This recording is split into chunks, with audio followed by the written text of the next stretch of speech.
Hey everybody, welcome back to the Quest for the Bestest. It's the podcast from Backlot Banter where we review every single Palme d'Or winner, and today we are talking about a film from 50 years ago exactly, 1974. It's Francis Ford Coppola's The Conversation. And boy oh boy, is that what we're gonna do today, or what? Yeah, I knew someone was going to say something like that. I was thinking that as the movie was going, I'm like, someone's going to make a joke about the title and talking, yada, We're getting it out of the way. We'll do it here, so we don't do it all episode long. This is a little 1970s new Hollywood movie about a Gene Hackman guy. It stars Gene Hackman, John Cazale. He's sort of a Gene Hackman type. I mean, I'd say the opposite. We can talk about it. We can talk about it. Harrison Ford is even in this. What's his name? Robert Duvall shows up too at one point. That's right. A bunch of these Coppola guys, his friends, are in this movie, and I'm excited to talk about it today. But I got to remind you of what we did last time, because we went to Italy to talk about the film 2 Cents Worth of Hope, which we thought was worth about 2 cents and got second to last. It got a 3.7 out of 10 at the bottom, second to bottom of the 31 film. No, 32. It's also gotten about 2 cents worth of views because nobody's watching that thing. Well, I don't understand it. I mean, that is a classic revered film, 2 cents worth of hope. Why isn't everyone looking it up? Yeah. There's a Russian website that hosts it. It's one of the top Google results. Why are people going there? Maybe a comment that somebody left on that video would help us figure that out. Abram, do you have something from our listeners? We do. I actually have a very special comment here because this comes from our good friend Stephen Bestest, who left an interesting comment. Is his first and last name both Stephen? You didn't know that? Oh, that's very interesting. He's like Mario. Sure. He left an interesting comment here because typically the comments we get for the show refer back to episodes we've already done. But instead, Stephen went ahead and actually primed us for the conversation we're about to have. Perhaps a testament to how 2 cents worth of hope is boring and nobody wants to talk about it. But perhaps. Stephen says, very excited for your take on The Conversation. It's an utterly remarkable film and, for me, the best Coppola. And as you know, I watched all of them and ranked them, even that live broadcast he directed that ruined a politician's career. The Conversation obviously holds up still because it's about surveillance, and that has only increased. However, when watching it again recently, it struck me how theological it was as a film, and I'd love to hear you boys tackle that topic. It's very much a film about the idea of an omniscient God as well as religious guilt, the former expressed by the weight put upon somebody by hearing everything and their responsibility to act or not act. It does relate to the supposed role of God in the world, the figure that hears all and merely bears witness. Is it our responsibility to bear witness, or is our responsibility to take action? Stephen has one more paragraph here. It's very excited. Okay, very good. Okay. Very He's giving us good things to think about. I don't like this. This is poisoning the well of the conversation. Unbelievable, Stephen. If we're gonna make our observations look less than by comparison. More than likely, yeah. I also just had a COVID shot, so you're going to have to bear with me in this episode. Okay, here we go. Just for the audience's benefit here. The last paragraph here, this is a real zinger. I haven't read it yet. Oh boy. This, of course, links into the just following orders school of morality followed by the Nazis after the Second World War, captured so well in the landmark documentary Shoah, one of the very few films that every person should see. In regards to the conversation, it makes us reflect on our moral complicity with the work we do. I feel this aspect has only become more profound as our interrelated world has us constantly engaged with problematic systems, no ethical consumption or capitalism, etc. Where does our complicity begin and end? Are we powerless actors in an immoral world of work, made very clear by the metaphor at the heart of the film, or are we moral actors who should act no matter the consequence? Stephen, you've teed us up very nicely, and now we'll talk more. Let's do it. Now we will talk more. Tanner, yes. Let's take a step back here before thinking about those weighty questions old Stephen wrote about, and go over just a plot surface level synopsis of what happens in this film. Well, I mean, Timo, I think you nailed it already at the top of the episode, saying that this film follows Gene Hackman as a Gene Hackman guy. But no, it follows Gene Hackman, who portrays Harry Call, who is a private eye surveillance specialist. Correct. Who is licensed out, or lends his services to governments or corporations to surveil people, spy on people with high-tech audio equipment. Either bugging apartments or phone lines, or as this film opens on using telescopic technology to like listen in on conversation hundreds of yards away. But Harry is having a little bit of a moral crisis about his work, particularly the most recent assignment that he was on, the one that opens up the film, and gets a little bit personally involved with what's going on there. He doesn't want to hand over the tapes for fear of what might happen to these people, if they will be fired or perhaps killed for what they're talking about. He also doesn't know the context of what they are talking about. So this is also weighing on him.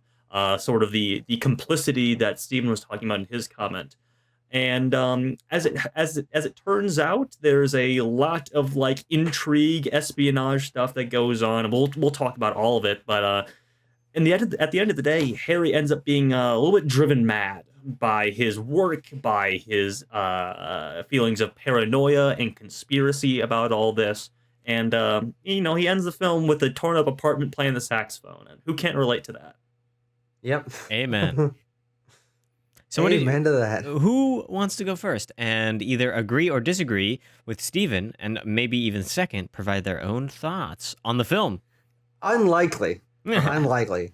I'll go. Bestest. I'll go. Abram, what do you think?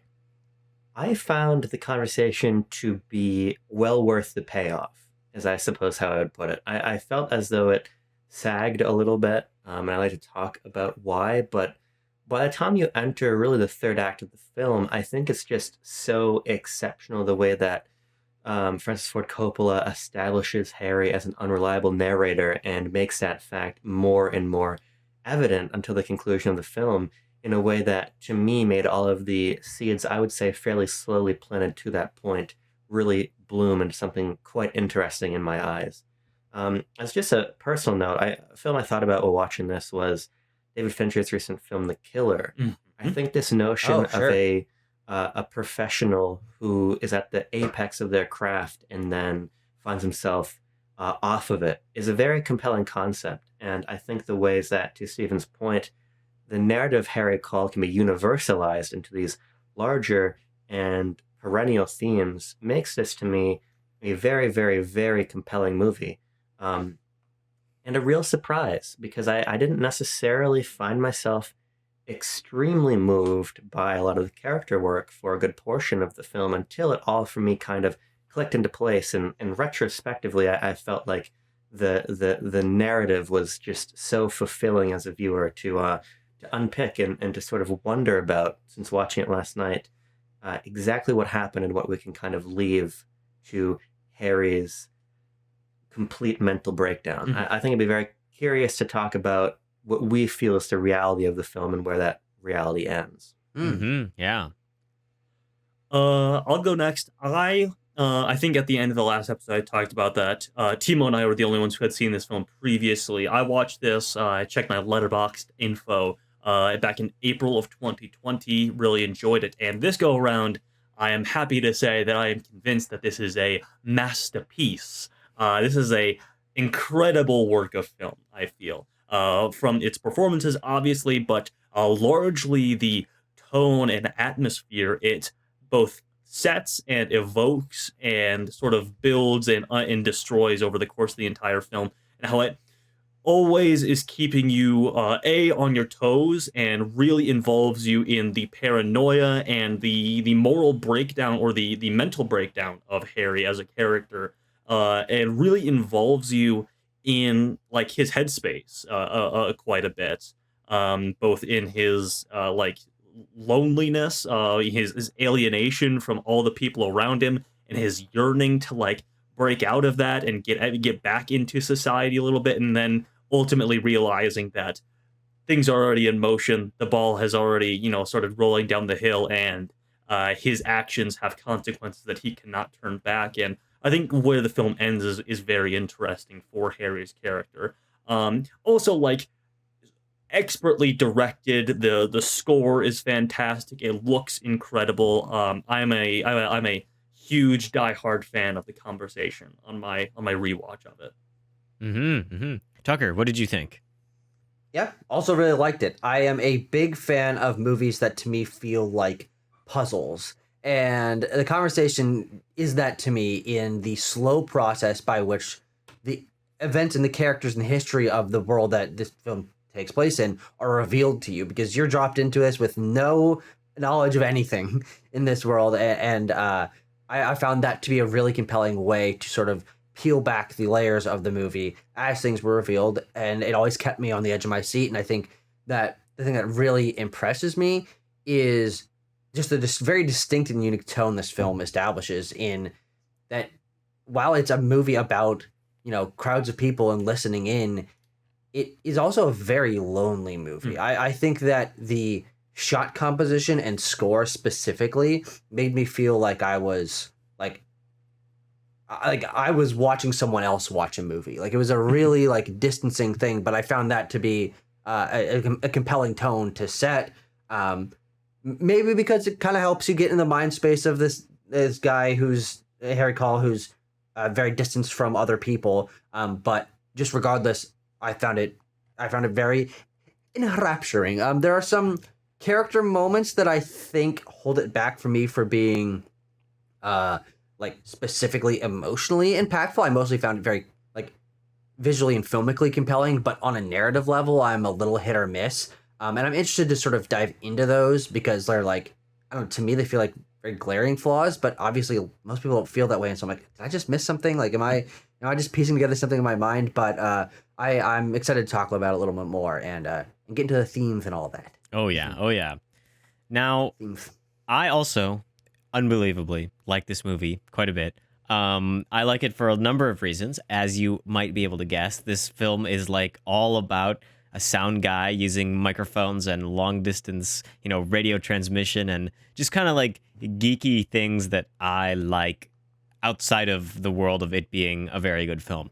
But I also really like films that inspire me technically. The Conversation is the kind of movie that inspires me as a filmmaker, and it's really to the credit of Francis Ford Coppola's longtime collaborator, Walter Murch, who does the edit and the sound edit on this film. He does them both at the same time. And I'm going to get into him more, but the technical qualities of this film really make it outstanding to me in the very specific ways that it sounds and the very specific ways that it is shot.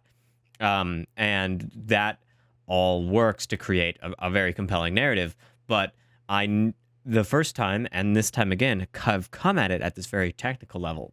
But I do appreciate a lot of the story work that's going on here. And Steven's comment inspires me too, because I do think that this film is actually thematically quite deep. And I really kind of love what it has to say about surveillance and our modern culture and the, isolation that comes around as a result of it. And this kind of the paranoid thriller, the 70s, French Connection-esque, world of cinema. Candid, parallax view. Yeah, this stuff is cool, and I also think it's maybe due for a bit of a renaissance right now. I think it's a tone.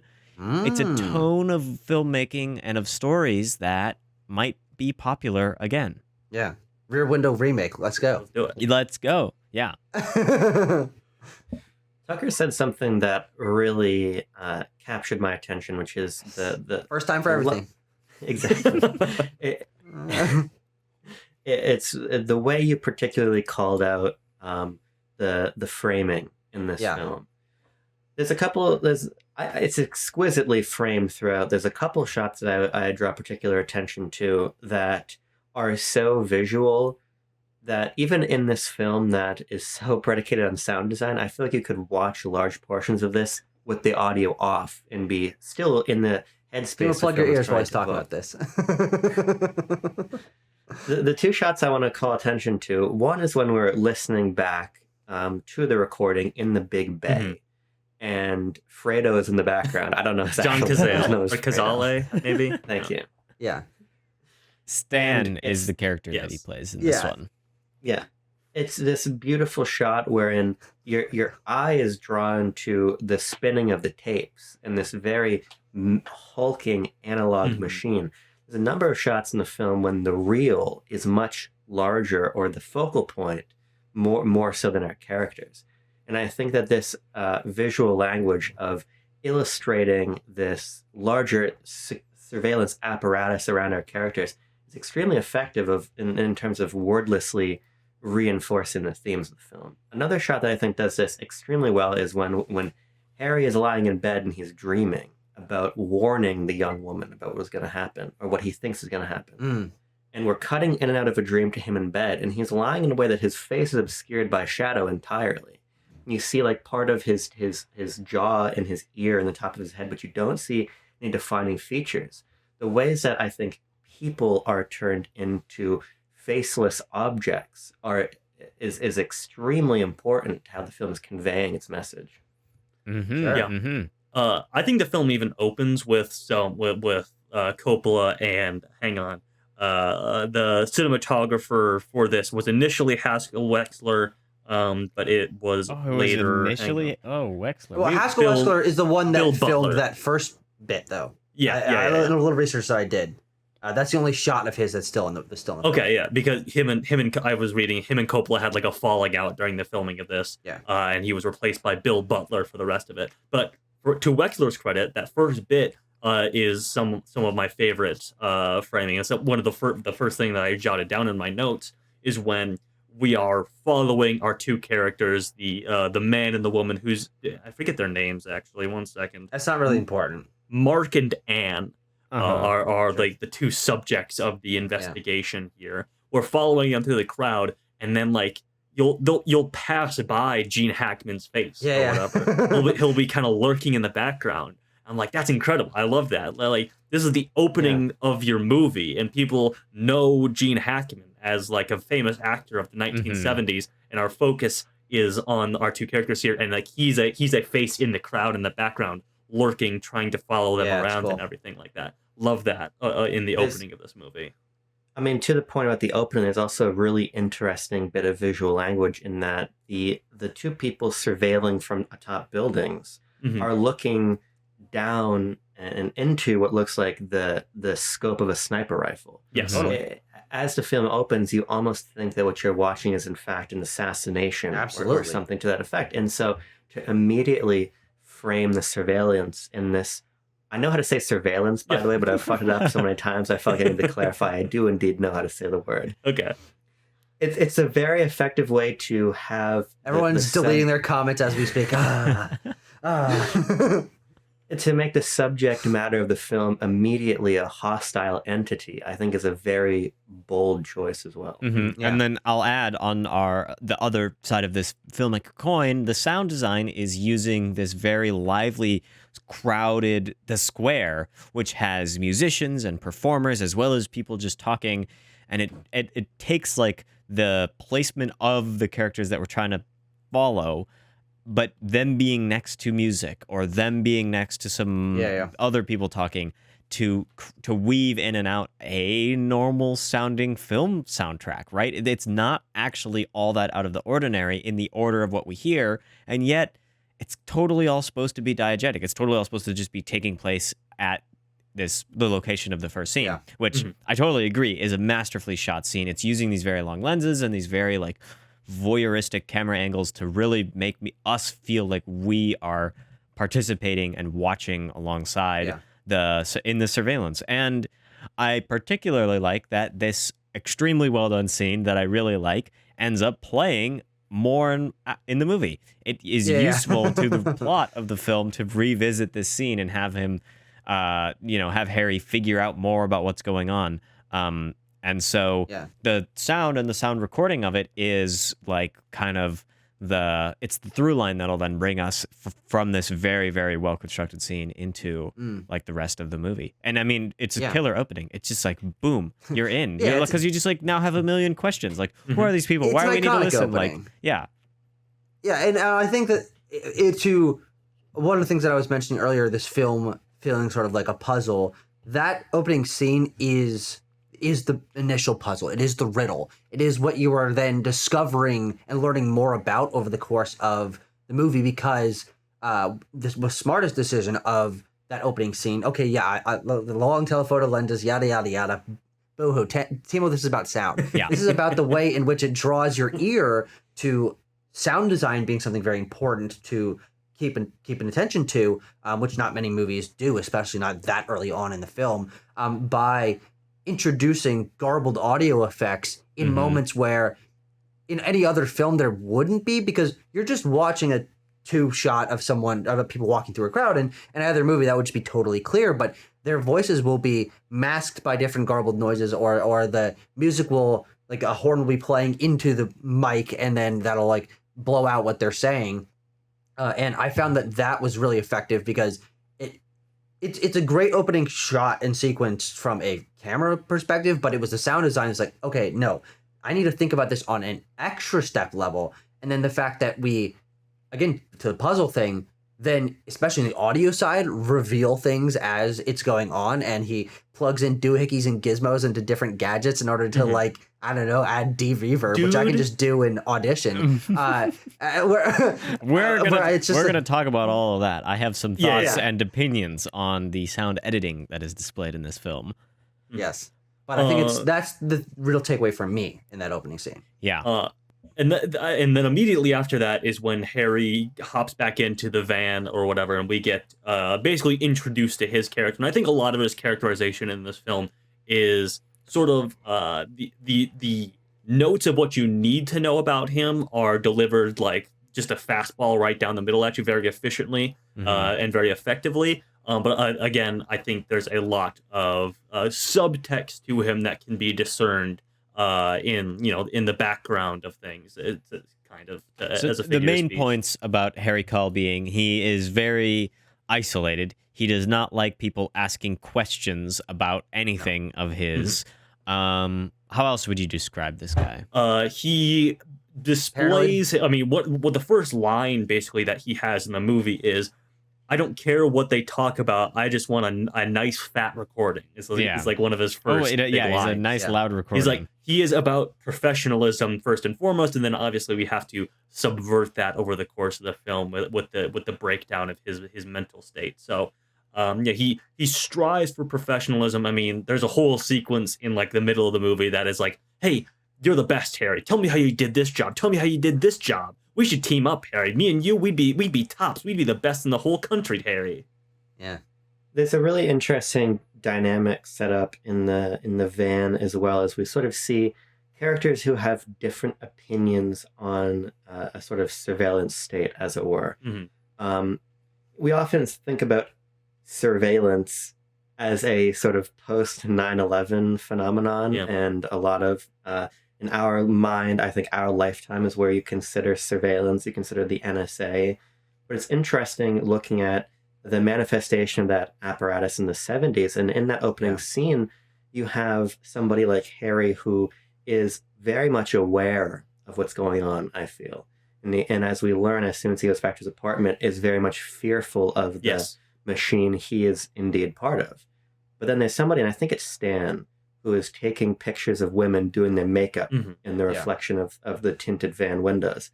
And for him, there's sort of a flippancy to the ability to surveil and the power of surveillance. Yeah, and he and the other guy are talking about like, oh, we'll have a party. Like, what are you guys doing later? Like, they're just treating it like they're like around a water cooler, basically. And the other thing about them is that a police officer enters the van and is friendly with them, and we learn that Stan and particularly Harry have worked with the government and law enforcement in the past, but they're in fact a private contractor, which makes their whole role in the larger like social context of the film very interesting, because we often think about surveillance in modern terms through the lens of government surveillance. And that's a key difference, I think, between the surveillance world presented in the conversation and the world we think of when it's being interrogated in film now. One of the most, I don't know if like sickening is the right word, but like just alien concepts introduced in this movie, and it's a long sequence, is like the convention that they kind of talk about in that opening sequence. And then like he's just walking around with all these different booths, and there's like, hey, listen, you can, without anybody knowing or without their permission, turn somebody's phone into a listening device in their own home. Isn't this neat? Anyone can buy this. All you need is a harmonica. Exactly. That's crazy technology. Yeah, what the heck? But like that to me is one of the most curveball elements of the entire film is this convention, and that comes at a point after Harry and Stan have had this falling out. And so Stan shows up and he's like in a velvet blazer with a giant logo for the company on it. And he's like, "Oh, I started working here yesterday." I was like, "This is just it's like a marketing convention for these people, effectively. Like that, that's all it is. Like we have such a, like Abram mentioned, this dark, shadowy consideration about surveillance, but like Coppola is displaying surveillance as like a private industry that really anybody could get into, and you just kind of have to master the technology and the means, and like you can get $15,000 a job or whatever, and go to these conventions and doesn't sound bad. Become a spokesman for a brand of like surveillance cameras or phone tapping devices. It's just so alien to our concept of the surveillance state today. Yeah. Well, this is also why I really love how Steven started the conversation for us, because what it asks me to do is extrapolate out Harry's role in surveillance to a wider level of a relationship between, for the example I'm about to use, private contractors and the military. Yeah. You know, there are arms conferences like this for private military contractors and defense contractors, and there's a lot of videos that are coming out earlier this year of people protesting the genocide in Gaza, Palestinian genocide, and arriving and harassing these people who are there to sell arms and who actually got, pardon it, but I have to do it, up in arms that they were being harassed at their place of work. But what really this whole conversation invites, and Stephen teed it up for us, is this notion of amorality in immoral work. And I think that is, in my view, ultimately the conversation is interested in. Well, that's how Gene Hackman, that's how Harry begins to fall apart, is when he starts to question the relationship to his work and the consequences of it. And as he listens, I think that it's not entirely, I think there is a little bit of like a hole that like, this is just occurring to him now. He's like a great expert. Like he's been presumably doing this for many years. He moved across the country, but I also think that maybe not. I mean, he could have had something happen that forced him to go and leave this reputation and his very well established career and move out west to go to the San Francisco, and his like when he does, his unwillingness to share much about himself with anybody indicates some like his own grappling with surveillance. I think he, as a character, to defeat what he knows could be done to him, refuses to let anybody in any conversation get anything out of him because it could be listened to, it could be used against him, and that is like some way how he is then dealing with the consequences of his work until he becomes too invested in it, and then he must seek out an answer and a conclusion via maybe going to the church, maybe just finding out himself. Yeah, well, I think it's important to talk about the characterization of Harry Call and the way in which he evolves and devolves his personality over the course of the film, because I think what makes him such a unique main character, and also just a very different kind of role from Gene Hackman, is that he is focused, he is professional, but he also is socially awkward. He also doesn't quite know how to handle himself. And watching Gene Hackman sort of slip and slide between these roles of like being like a masterful editor and super focused in and like, get the heck out of here, like just commanding people and like no, we're not doing this, yelling at people, like you can't look into my shit, and then being forced into these situations where he's not like alone with his audio stuff, where he's like stumbling over his words, and he has these little mannerisms that point to him being a very paranoid and nervous person. I think is a really fascinating balance that made me, even with as little like explicit characterization or like backstory as we get from him, because there really is not that much, feel like he's very distinct, because you're like, well, I've never seen a guy like that in a movie who's so up the ass of surveillance, that he has come full circle and is then afraid of surveillance himself. I think that's really, really special. And I want to pause this now so we can sort of unpack it as we talk about his characterization. But I think for me, the biggest flaw of the conversation and the reason why I had a hard time being emotionally invested in his, the way that his personality evolves over the course of the film, is that I don't really buy that a guy that's this aware of surveillance stuff, this guarded, and that this like paranoid, suspicious of others, would fall into the two most obvious "I'm going to surveil you" scenarios of the pen in the pocket and the woman like sleazing him up. From the moment both those elements were introduced, I'm like, oh well, he's super smart. Has his guard up. He doesn't want other people knowing his stuff. This guy just put a pen in his pocket at a surveillance convention. Take that pen out of your pocket and drop it in a trash can. I'm like, oh, that's gonna come in like a shot. Like that's gonna be the next shot. Never happens. Comes back to bite him in the ass. And of course, the whole thing with I think Meredith is her name, the woman that ends up sort of like schmoozing him up and then stealing the tapes. The moment she was introduced and like sitting on his lap and was like talking to him, like that's fucking suspicious. That's I think it's you're Harry Cole. You're the guy who's supposed to be like totally afraid of all this. I'm just Joe Schmo who's never been, as far as I know, surveilled in my life, and I know that these things are suspicious. And so that was like a complete like disconnect from me. I'm like, I mean, I don't know. Like I just felt like really inconsistent character writing in my eyes. For me, I think since it's in that scenario where he is effectively forcing himself to go into this convention and hang out with these people at this party. I think it's a matter of he is so off guard by being in this situation. I mean, he is visibly and palpably uncomfortable from the moment that he is walking around the convention center, having to talk to people about his line of work, or like especially people recognizing him and him being famous in these circles. He is so uncomfortable with that fact that I think you can kind of maybe chalk it up to just like him being so like out of his element. He is a loner who likes to fiddle with his gadgets, and that's it. Yeah. So when people when people are like patting him on the shoulder, or let's go get drinks, beautiful women are sitting in his lap, like I think his headspace is, I don't know what's going on. I'm just gonna try and go with the flow here. That he is perhaps not thinking about those elements of him being surveilled as much. Whereas all the other moments of it we see are him living his own interior life, getting his mail, or getting a phone call from his landlord or whatever it might be.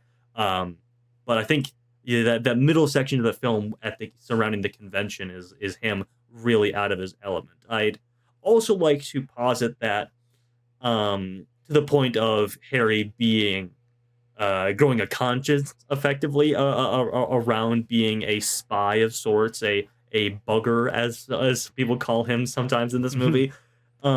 It really feels like his isolation is not perhaps like personality first, and maybe more that he is self-isolating as a form of like punishment for himself. Because everybody else we see in his line of work goes to the conventions, they go out and have drinks, they regularly party, they act like normal people in these social settings. Whereas Harry acts very differently. He does not want to be part of like a larger conglomerate of these guys. He wants to live in the margins and be a mysterious figure who is the best in the country at this.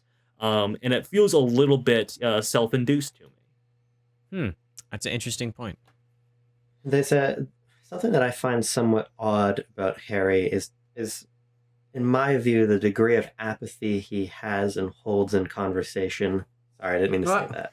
With his fear of surveillance, because I think about the birthday card incident, right? We know that at the point that the film begins, Harry is indeed already famous. We don't see the act that makes him famous. We see him while he's already at the apex of his reputation, and you would suspect that he would be a little bit more shrewd and wouldn't be in a position where somebody could come into his apartment, his mail could be opened, and it's compelling to me to think about other paranoid cameras and other paranoid characters in film. I think about No Country for Old Men. And I think about the ways in which Josh Brolin has very intense and specific rituals to ensure that as he goes to sleep, he is as safe as he can be, or as prepared as he can be. And you don't actually see Harry undergo any of that. You don't actually even really, from my view, clock a major change in demeanor or behavior after he knows that his apartment has been, in his view, compromised. Mm-hmm. And I think that this is another interesting part of the film's larger conversation, this notion of apathy that, to go back to what I was saying before, private military contractors or people who are privy to how surveillance works or privy to how online algorithms work. There is an understanding and a fear, but oftentimes not an action. And I think that Harry sits in that place. He is understanding and fearful, but he doesn't take action. And I think that makes him quite interesting for me academically in a lot of ways. But I think it's also partially why the middle of the film is less interesting to me, because I find the idea of Harry Call a lot more interesting than the character himself as he's moving about and interacting with people. It's his inaction in the middle of the film, because his first big action is to not deliver the tapes. He says, the director instructed me to hand them over personally. Like, he tears them out of the hand of Harrison Ford. He's like, I actually don't feel comfortable with this. I'm out of here. Yeah. And so that is his moment of doing something about what he thinks is something is very much more suspicious than usual in this case. And that middle of the film with going to the convention and then the party, which are both fairly long scenes, we see him begin to come up with this idea of what is actually happening, what is the reality of what he has listened to and what the consequences will be. And it's when he does start to take action that things really fall apart for him. It's almost like the film, I don't think the film is agreeing, but it is saying that the easier and the frictionless path is the apathetic path, that it is to be to not care, not pay attention is the easy way, but is morally corrupt, is a way that doesn't allow for the reckoning with what is actually happening as a result of your actions. And so when he starts looking into stuff, when he starts looking into what's really going on, is when the actual trouble brews for him. The film is a little bit more interesting, and that's the third act. Yeah, totally. I think that the idea of how do you fit into this system, or how does he fit into that system, is what makes this film as compelling as it is. As I mentioned, I think that he is an interestingly characterized character. I don't have a ton of interest in him as it's presented because we don't get a ton of backstory. And to me, I'm just a backstory guy, and that would have really helped me sort of narrow in on him a little bit stronger. But from the beginning, once we realized that he is experienced with this, but he's experiencing something, especially as we learned later, that is reminding him of something that he felt was a mistake in his past. That is the strongest element of characterization in this movie, is him growing a conscience, not because what's happening right now is immoral, but because he has done and seen the effects of that immoral thing in the past. It's a real nagging, I've made that mistake once, and I know that, him convincing himself, it's going to happen again. It's going to happen again. I have to step in this time. I have to do something this time. Mm-hmm. Yeah. It's also interesting to think about, as we learn this impossible surveillance job he pulled off, as we learn about the details of it, and then we learn about the aftermath of it, everybody in the room is talking to Harry as a fan, and they want to know on a more technical level how he pulled off the job. Mm-hmm. There's really no sorrow or regret or any real consideration to the people who I just deliver the tapes, Mm-hmm. Yeah, I'm just taking orders. The people who were killed quite brutally. And the film goes to great detail to explain how they die, but then to reaffirm that the pestering of the other people in the room are to understand the act, not the reaction to it. And that's, not I think, the consequences. it's a very big tell as to what the headspace of the other characters is. And I sort of feel, as I was watching, it's not that Harry grows a conscience, but that it becomes inescapable, the sort of lack of conscience with which he and the people around him have operated in the past, and understanding that he's going to potentially enter into a very similar situation in the immediate future. Because this film is also very much narrow in the time scale. Yeah. Mm-hmm. What, 3 days maybe? Yeah.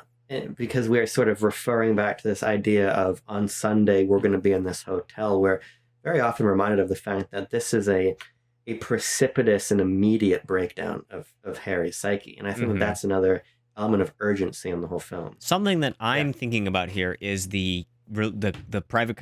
We talked about the private contractor corporate relationship earlier, but I'm thinking about how the apathy and the not doing anything kind of is enforced by the client of Harry, and that absolutely, the company comes after him, but before they come after him, they are surveilling and writing a dossier and making sure, doing their due diligence. But that the reality of that is snooping and, taking a very invasive look at Harry's life. And so him to then break that and to go, no, I am going to look in further in this case. I am not just going to simply follow orders and just hand over the tapes. That pushing back definitely aggravates something on the corporate side to counter surveil and to go in and go after him, even though the film is very, well, it's pretty out with how much the company and the director are trying to learn about when, the phone call that Harrison Ford gives him at the end of the film is like doesn't seem to be in Harry's mind, at least to me. Yeah. Should we talk? Well, Go for it. Yes, I just wanted to mention that I think that it's interesting that the moments of his psyche breaking most apparently with sort of like flash dream sequences and like very aggressive, almost like psycho horror movie like style things of him imagining murders and the sound design in multiple like different scenarios. Yeah. I wonder where they got some inspiration there. Interesting. But those sequences mostly come after moments in which he's been sort of given a taste of his own medicine. And so I think that's really what this movie is about and why his psyche is breaking down. I think you might be kind of right, Abram, on the conscience thing. I think it's something that's been slowly building up, but I think it's more the combination of being put in this pressure-filled scenario and then also in multiple ways being surveilled himself. He's obviously someone who is built up all of these guards, and he has the triple locks, and he has things hidden around his apartment. He has no telephone at home, lying to people about that. Exactly, and is presumably very consistent about keeping tabs on everyone he talks to and not sharing much about himself. And then when what's the guy named Milton? What's the other Harrison Ford? Moran, okay. Yeah. When Moran bugs him and then plays it as a joke, but I don't really think actually as a joke. I want to talk about that guy's deal when we get to it, but you can continue. Yeah, so there's that. And then, of course, at the very end, when it is revealed that the company that was his client has been also surveilling him, both of those things are, like, I think the two key moments in which his, like, mind really breaks. And it's like, oh, like, this is, I guess, kind of what it's like to have all your secrets sort of unveiled and your most personal things, whether that's him playing the saxophone or sharing that that sort of guarded the thing where he's like if this was just like hypothetically like happening to a friend, like what would you hey, listen, what if like I really like this girl, but also I never talked to her and didn't tell her anything about myself? Yeah, but it's not me. What if it? But it's like a friend. So I did have a change of avenue for specific talk on the film, but first I want to say something that really jumped into mind when just now in our conversation is that. As this film pertains to like the surveillance state as it existed in the early 1970s, I think what Coppola might be getting at here is that, yes, Harry is the best in the country. Everyone is asking him how he pulled this certain job this way or the other way. But also, this is an industry. This is a business. He is going up against what are growing corporate interests, and he is just one guy. So, well, any one person, any Moran or any other chucklehead that's in that party with him may not be as intelligent or as adept in skill as him at bugging or surveilling people. When you're going up against hundreds of thousands of dollars in interest and people who have businesses built around all of this, that's when you're gonna get got. You're gonna get surveilled yourself. People are gonna bug you no matter how careful you think you are. There's also a industry that is progressing rapidly. He brags about like the cutting edge technology that he's just come across. And I was like, yeah, man, that stuff's gonna get turned around on you too if you're not on the right side of it. So and I think he gets got by a pen. I think he's like, oh, I got all like the nicest stuff. I make my own things, and then it's his true downfall is a pen in his pocket. A pen with some circuitry. I do want to note that he doesn't figure it out at the end. He doesn't figure out how they listen to him. The surveillance mystery that is the real mystery that drives him crazy. He's unable. Cool. The film ends with him giving up or completely breaking down and just having to play his pain away, basically. But I think that's an important note of what you're trying to get at, Tanner, that it's like he,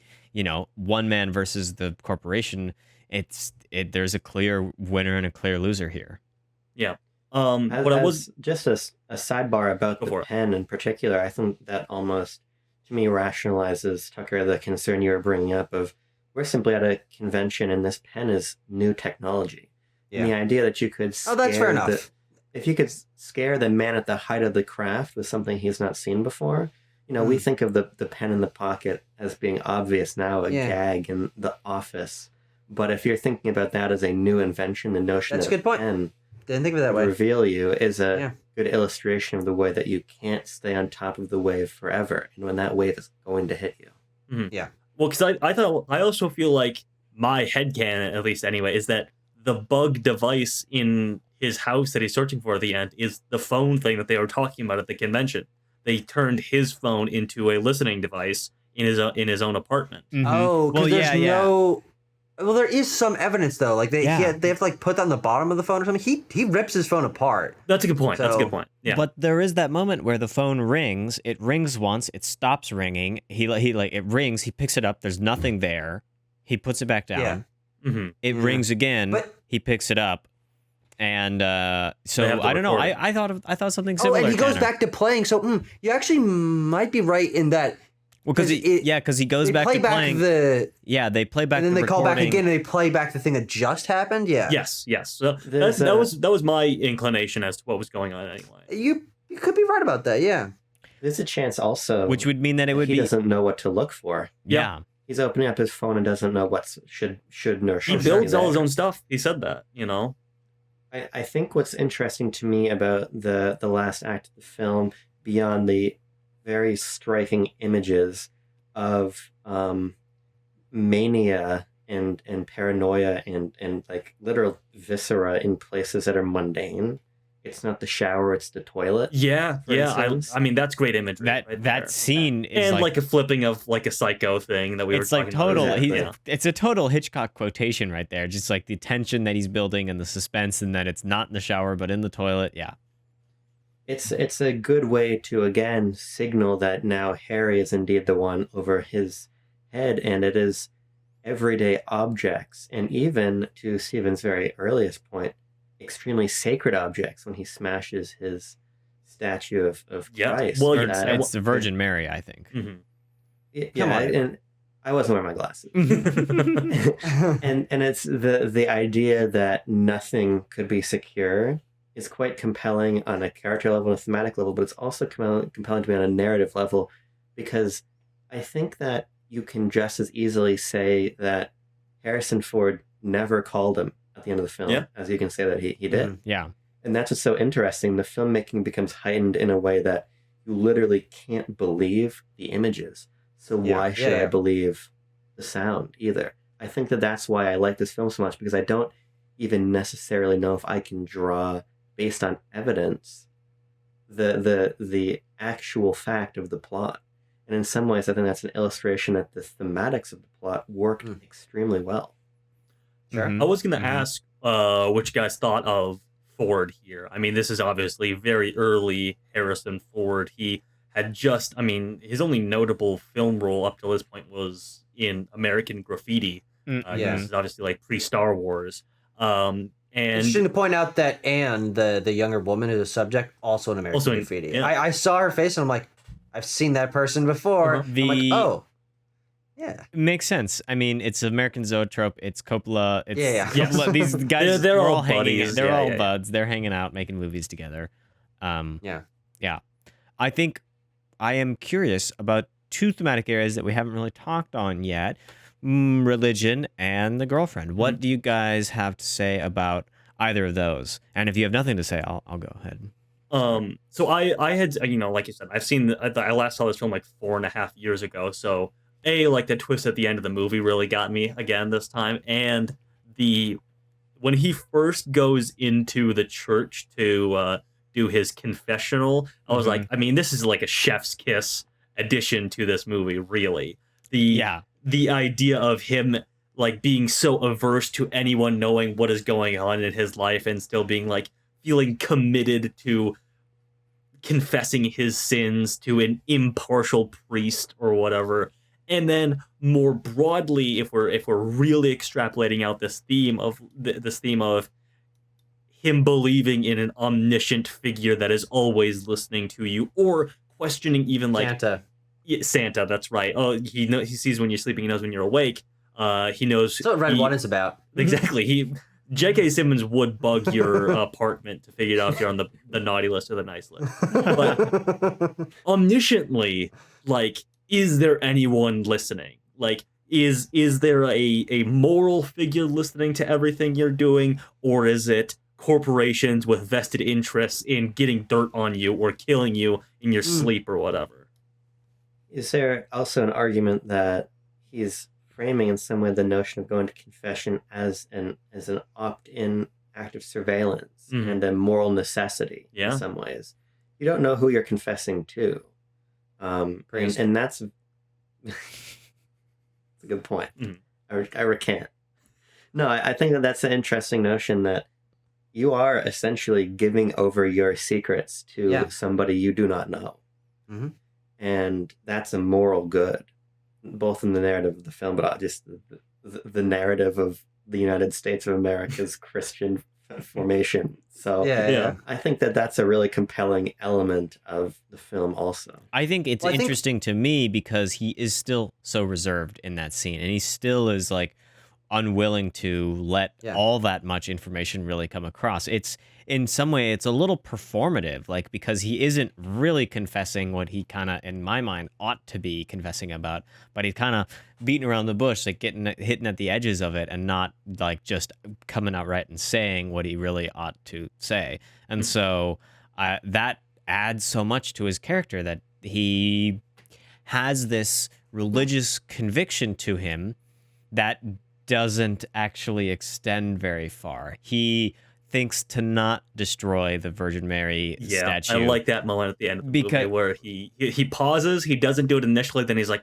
oh, fuck it. Like, my paranoia has overtaken any semblance of like religion or theology that I hold in my mind. Like, I need to know if this is where they hit it, more than like the sacred nature of me having this statue.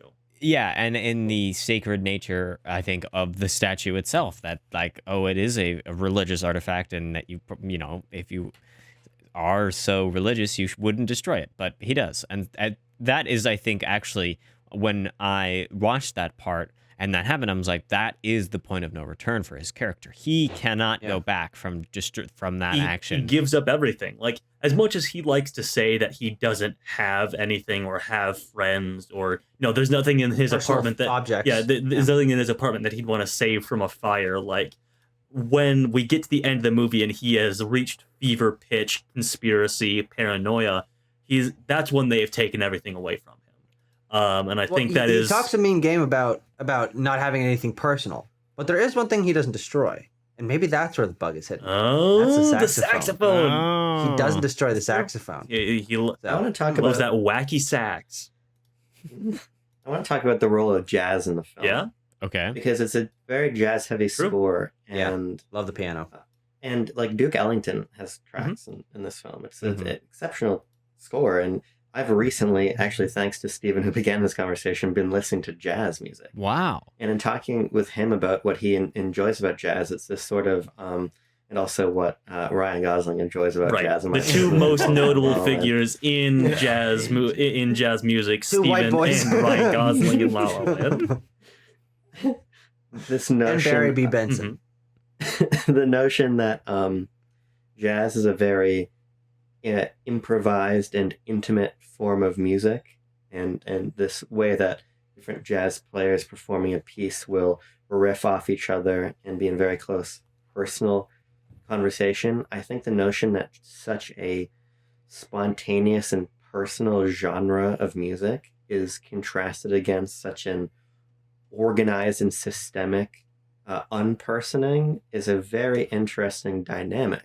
So I think it's not just that the film gets a sort of added noir flavor by high contrast shadows and the use of a jazz score. I think it's also that it's drawing a difference between this intimate interpersonal act of playing jazz and this sort of global notion of being spied upon. And it's, in fact, the playing jazz at the end of the film is the only way he can feel as though he can protect himself. Yeah. And I think that that's a really interesting statement. He does in a play film. alone. He doesn't. Fingers are up. He doesn't perform jazz. I'll say, it's alone. It's an isolated That's activity. Still, even though mostly point. jazz is a communal and performative, like you play for other people. He lies to his girlfriend, I guess, if we want to call her that. It's unclear the extent of their relationship, but he lies to her and says that he is like a musician, and that's his profession. And the reason I put my finger up is because I think Abram hit on the one single word about this movie that I think is the most key, which is not surveillance, but it is intimacy, if we're really talking about Harry's character. He is a man that is so at odds with his feelings about intimacy, not just romantically, of course, but socially, and also perhaps being intimate with himself, like allowing himself to open up and be less reserved and everything. Of course, I mean, we talked about a little bit. We mentioned that line, that exchange that he has with Meredith about, like, well, hypothetically, what if there was a guy who maybe liked this girl but didn't want to tell her anything about himself? And I like the line of, well, how is she supposed to know that he loves her? And he's like, I guess you're right. There's no way that you'd know. But my favorite line that I think encapsulates the entirety of the character theme of intimacy for Harry is in that dream sequence when, towards the end of it, he says, hang on, I wrote it down. That dream sequence was very freaky and very dreamlike. Yes. Yeah. I'm not afraid of death. Coppola invented Silent Hill. I'm not afraid of death. I'm afraid of murder, which is a weird dichotomy that is brought out. And to me, I read that line as Harry has made peace with the fact that he will die. I mean, in many ways that he is dead to the world in a lot of ways, outside of like his line of work, which is all that he's known widely for. But he fears more murder, which, if we want to go there, is like the intimate real world extension of death. Like, you have to be murdered by someone. Someone has to be with you in that final moment to kill you in a dark way, obviously. But he doesn't fear the idea of being dead as many do. He fears that final moment when he is gotten by someone, when someone is there to do him in his final moments. That it is him and another person that ends his life. Well, that's, I think, I think the thing that we can stitch through all of these themes that we've last been talking about is his desire for control and to not be spied upon, to not die by someone else's hand, and also control even in the religious sense of that being something that's very structured in his mind of don't use the Lord's name in vain. Don't say Jesus Christ. Don't say for Christ's sakes.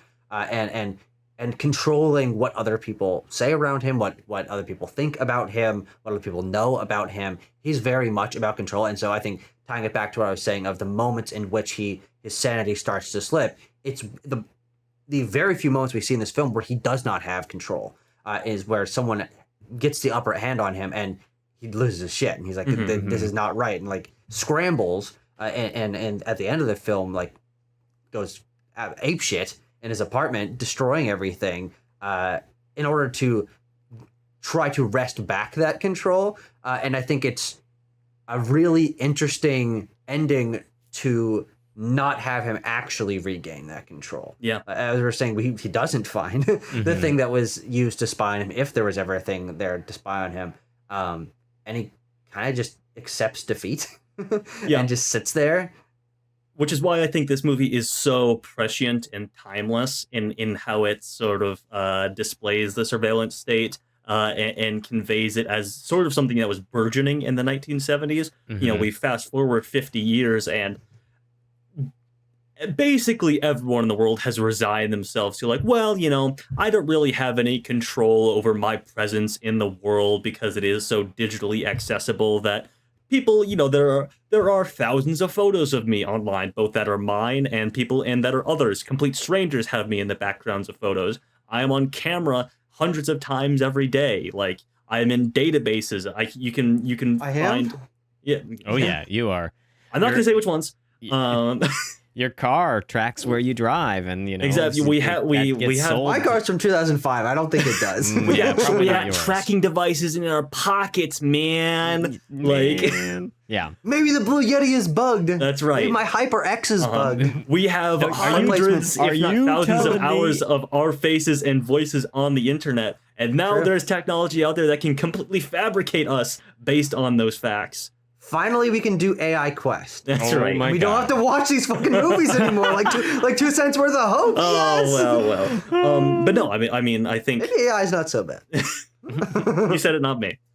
So yeah, I mean, it's extremely prescient. I'd also like to point out that while this movie came out in 1974, which was the same year that Richard Nixon resigned as a result of the Watergate scandal, this movie was filmed in late 1972 to early 1973, when like the big scandal reporting about Watergate had not even come out, and this movie came out after those reports and only months before Nixon like resigned.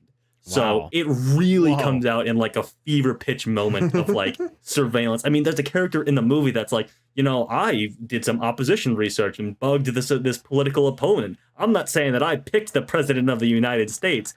It is so like a finger on the pulse, and that line written by Francis Ford Coppola. I'm like, what did Francis know? What did Francis know at the time in 1972? Yeah.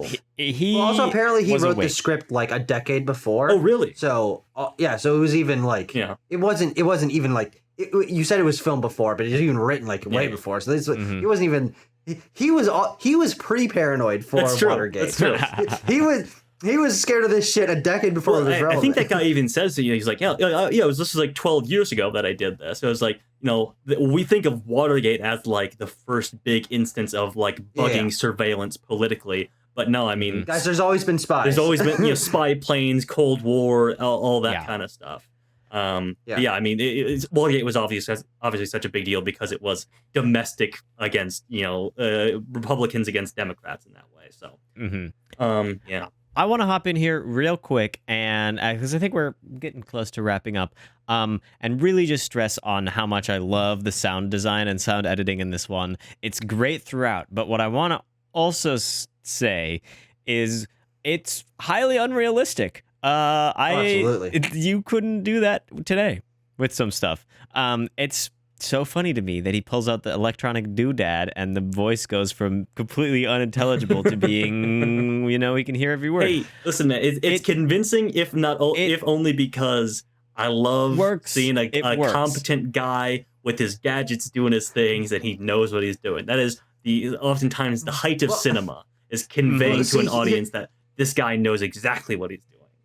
Timo, that's not a CinemaSin though, because he made that thing. So you have no idea what it is or what it does. And so maybe if you had that technology, if you had that little fucking like RF cable box that he plugs into his shit, then maybe you could ungarble anything. Yeah. You just have to transfer these files through that that retrograde it's actually machine. You can't see it on my shelf of stuff back there, but I do have like an ancient tape noise reducer unit that I had bought at some antique store and have yet to actually plug in and listen to what the audio sounds like going through.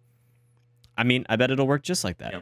So I just want to say I love the sound design. I love that it makes like distortion actually useful and palatable. A lot of distortion sounds a lot harsher than it does in the movie, and so Walter Murch has toned it down in a very tasteful way that makes it like not pleasant to listen to, but not like ear-scratchingly bad, which is what normal distortion actually sounds like. Sure. It's palatable. It's palatable for the general audience. It makes sense. It works filmically.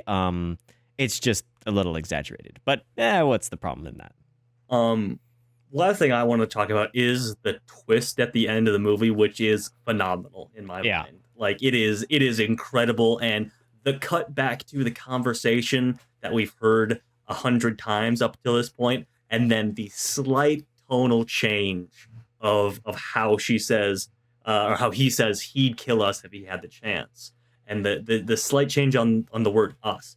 He'd kill us if he had the chance is making the entire difference. Is like the final chess move from Francis Ford Coppola to really kick this movie, the espionage political thriller element of it, into like from 10 to 11.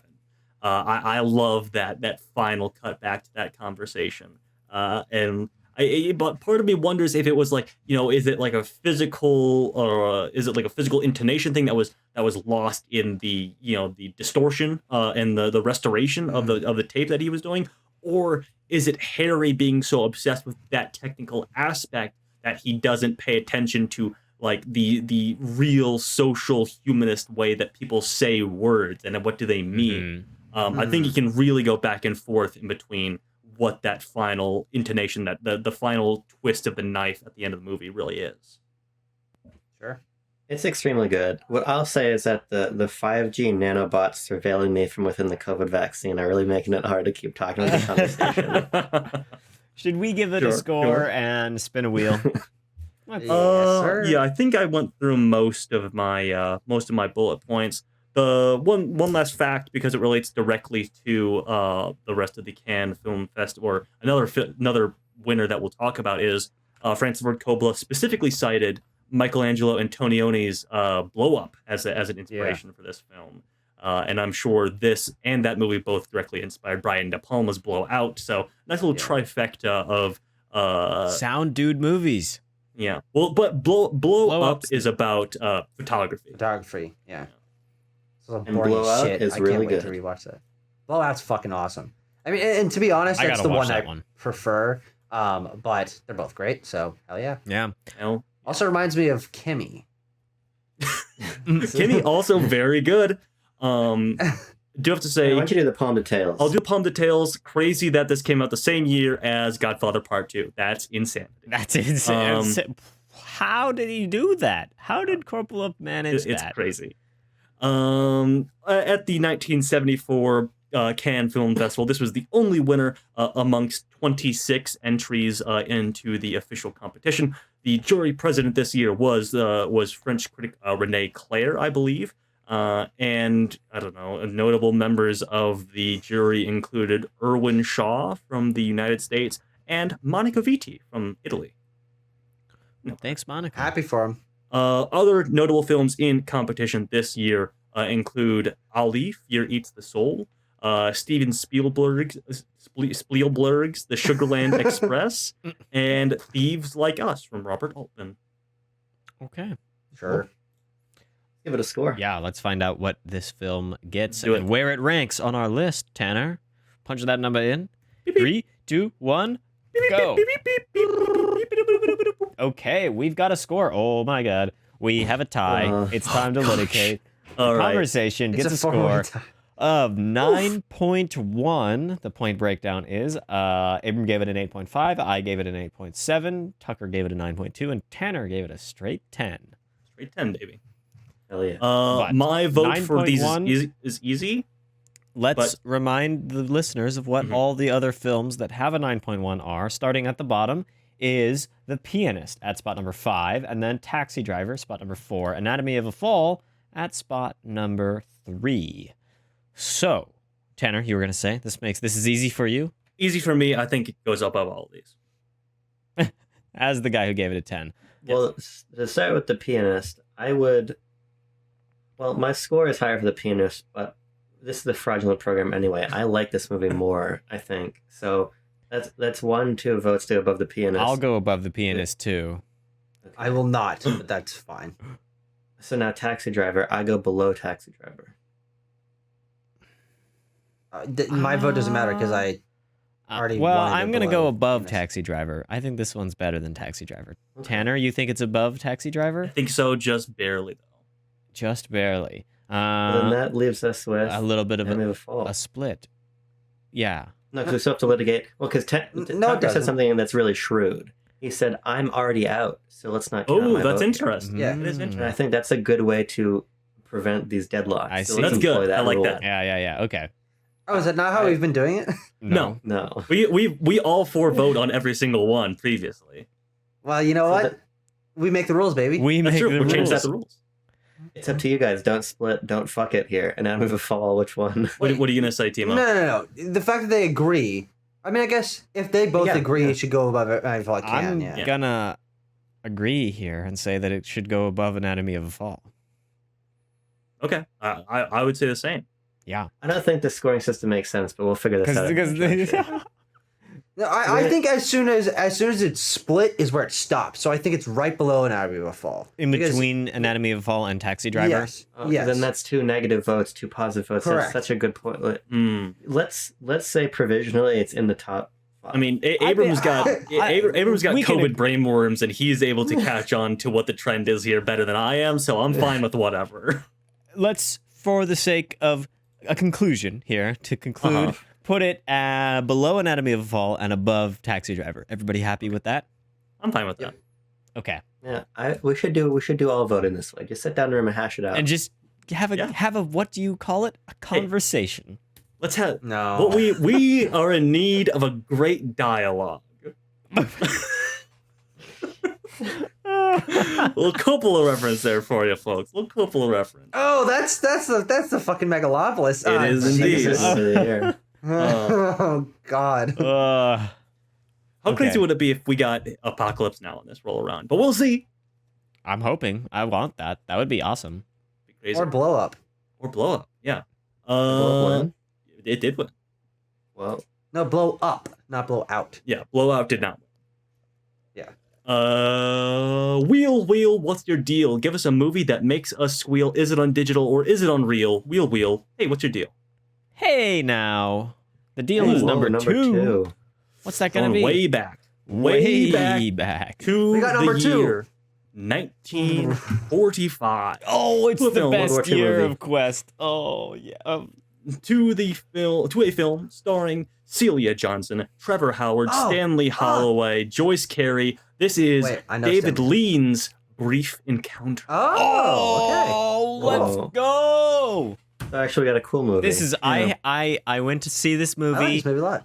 This is Never seen this is a that. hilarious movie. I maybe will talk about my story going to see it next time. All I'll Okay. say is that I went on a sort of date to go see this on Valentine's Day. Some sort of date. It's a date you might call it. Others might not. She doesn't know Let's see- anything about you. She thought you were like a traveling jazz musician. Yes. You know, the way you're phrasing it makes it sound like you acquired an escort for the evening to go see a to David go see Lean David movie. Lean movie on Valentine's Day. Well, it will Was this only an Anora type situation? this will only get funnier when you actually watch the movie and find out what it's about. Yeah. But I'm excited. This is a I good actually, David Lean movie, for once. David Lean. Wee. That's what all I'll say. Oh my god, that was my phone. Whatever. Okay, A Brief Encounter. I'm looking forward to it. I want to rewatch this movie. It's been less than a year, and Drop the Yeah. it's Brief what? Encounter. It's a Cleaner. Brief Encounter. This is Brief Drop the Encounter. Drop the Drop the Don't Okay. drop that. Thank you, Tanner, for that Yep, no good problem. reminder. I'll remind you all to stick around Backlot Banter for more movie content. Write comments about what you think. Give us some paragraphs to chew on before we record. And, well, that's all from me. Stay cool. Keep warm. Peace. Peace.